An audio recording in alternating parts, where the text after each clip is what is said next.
ayun kadang lah dengan pipi ayah ayun saja pipi dia.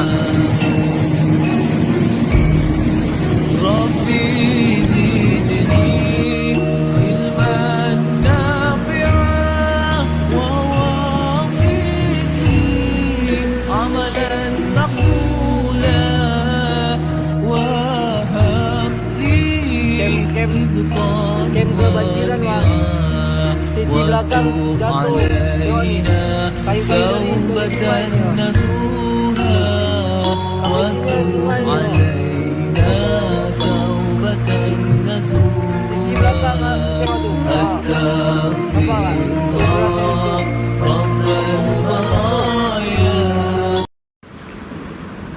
Assalamualaikum warahmatullahi wabarakatuh.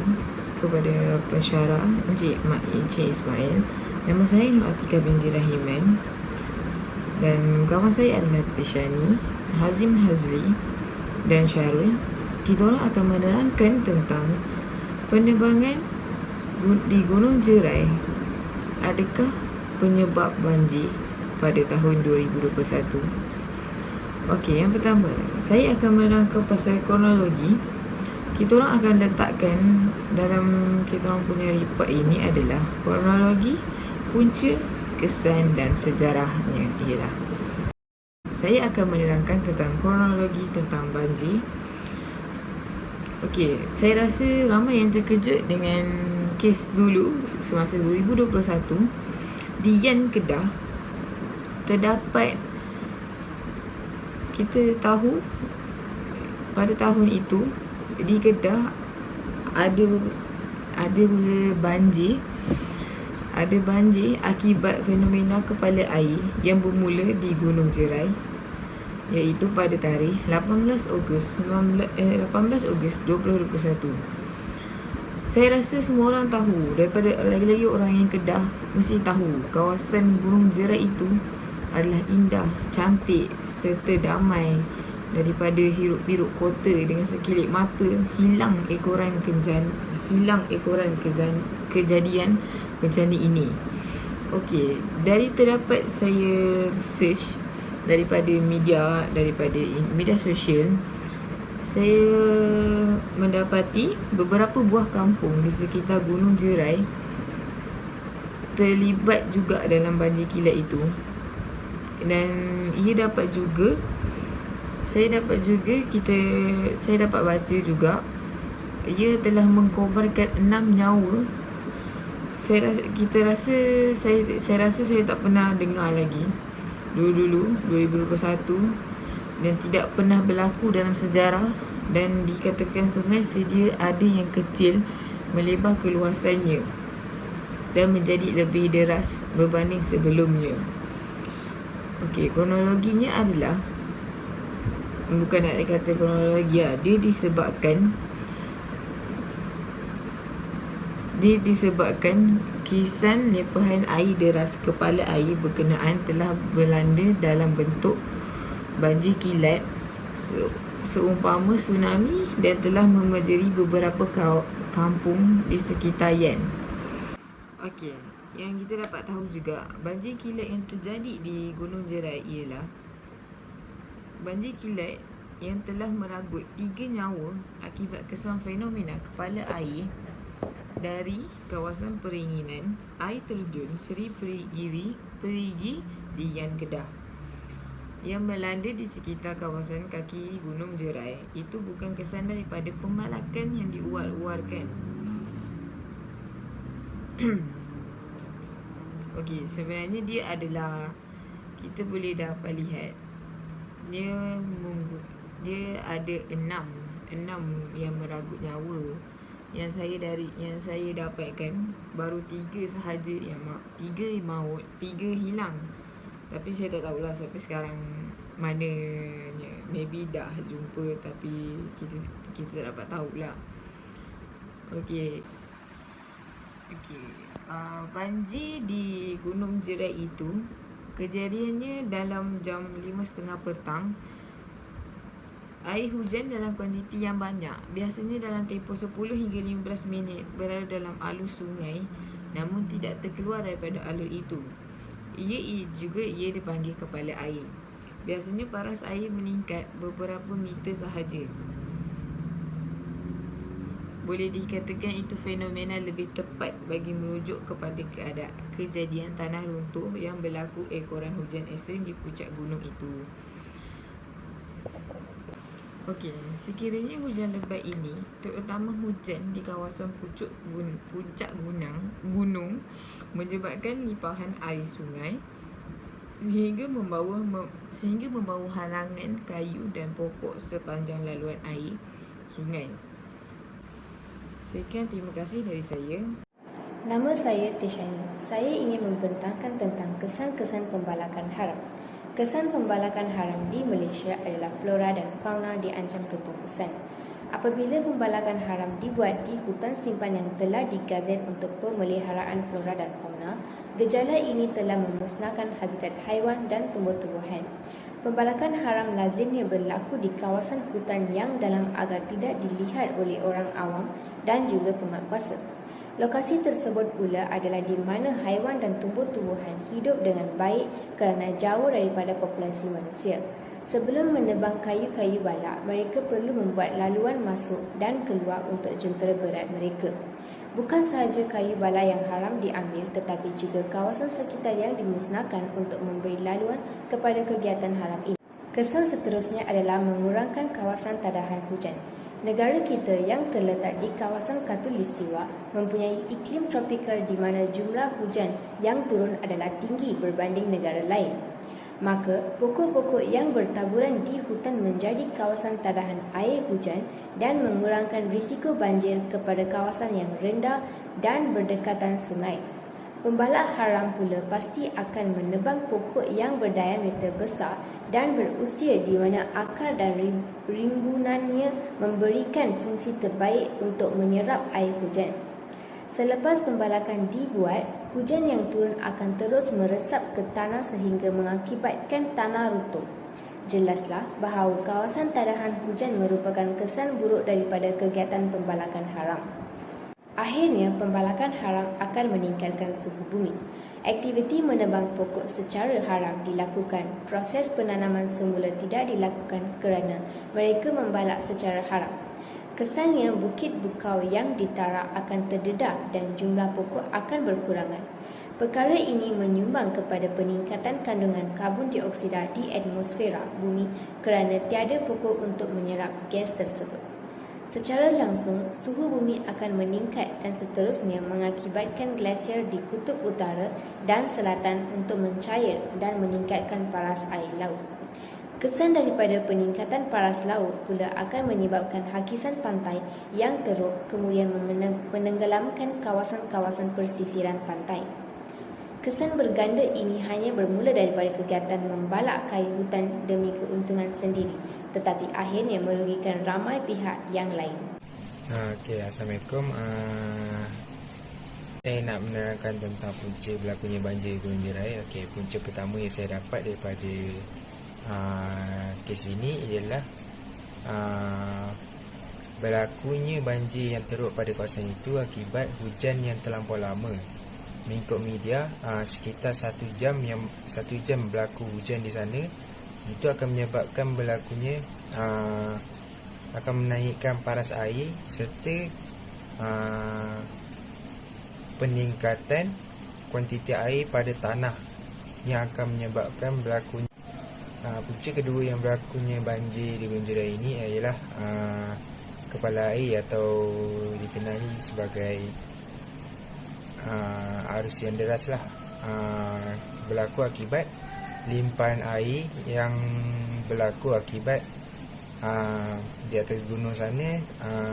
Bila hujan tu terlampau banyak, tanah dan akar pokok semua tak dapat menampung kuantiti air tersebut dan berlakunya lah kepala air yang membawa batang kayu serta tanah-tanah yang mendatangkan bahaya lah kepada penduduk dan masyarakat.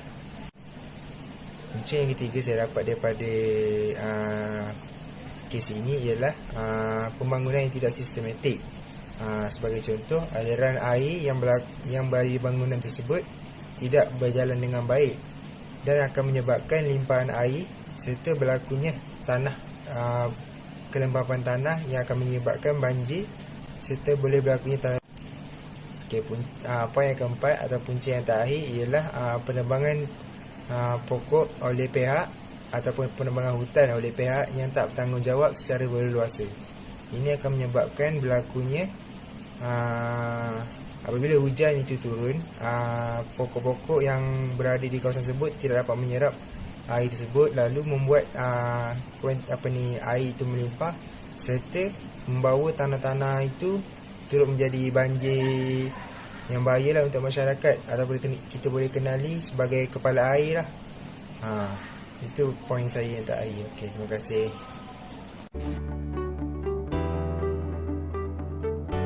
Assalamualaikum warahmatullahi wabarakatuh. Nama saya Muhammad Azim bin Azli.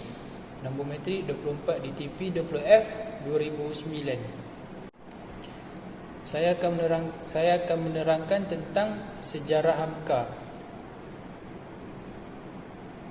Nama sebenar beliau adalah Haji Abdul Malik Karim Amrullah atau lebih dikenali sebagai Hamka. Ayah beliau ialah Syekh Abdul Karim bin Amrullah yang dikenali sebagai Haji Rasul. Beliau merupakan seorang pelopor gerakan Islah ataupun lebih dikenali sebagai Tajdid di Minangkabau kembalinya dari Mekah pada tahun 1906. Beliau mendapat nama panggilan Buya yang diambil daripada perkataan Arab iaitu Abi atau Abuya yang membawa maksud kepada ayah atau seorang yang amat dihormati. Hamka merupakan Ketua Majlis Utama Indonesia, salah satu daripada pertubuhan agama Islam yang terbesar di Indonesia selain Nahdlatul Ulama dan Muhammadiyah.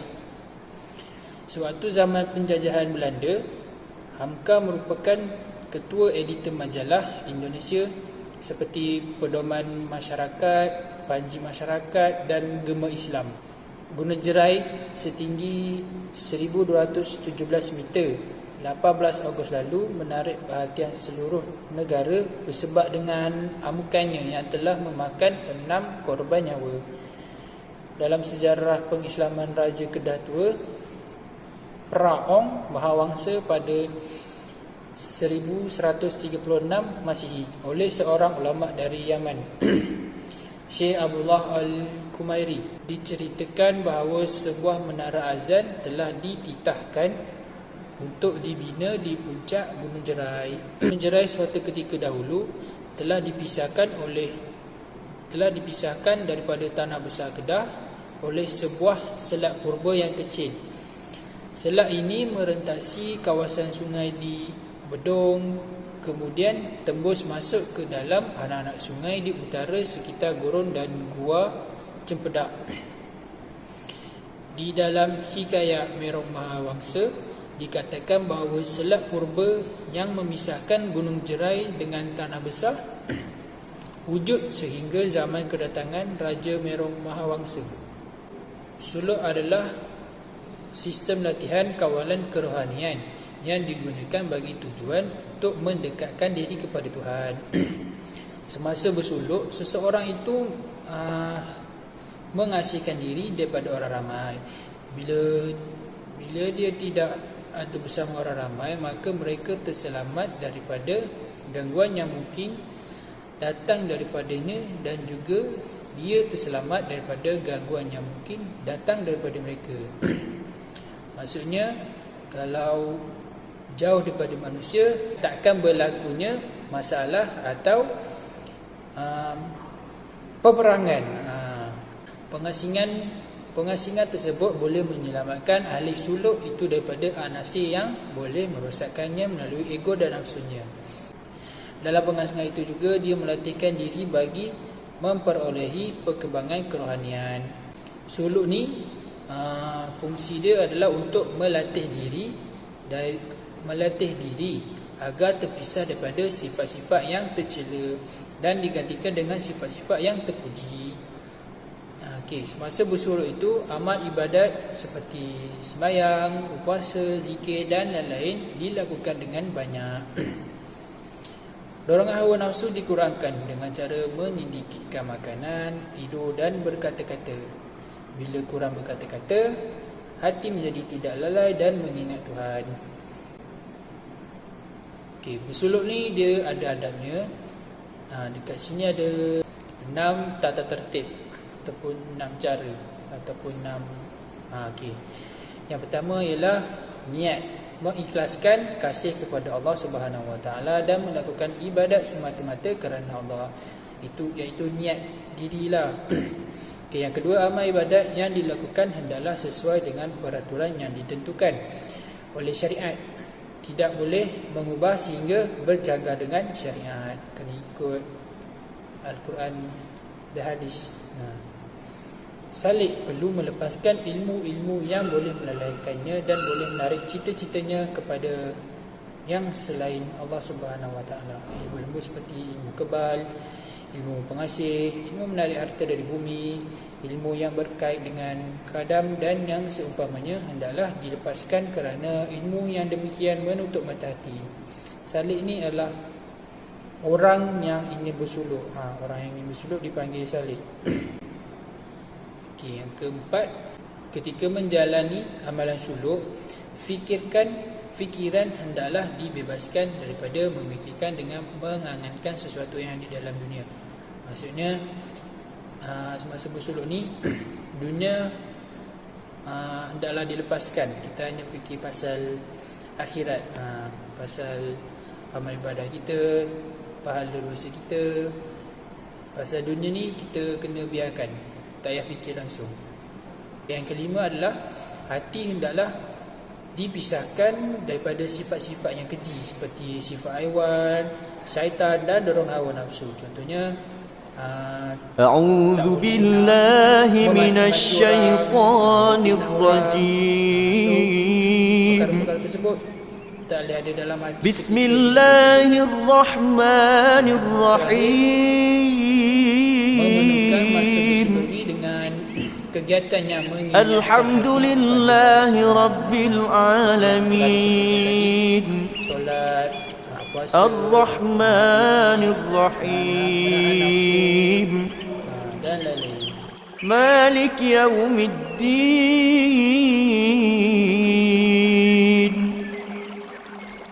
Iyyaka na'budu wa iyyaka nasta'in. اهدنا الصراط المستقيم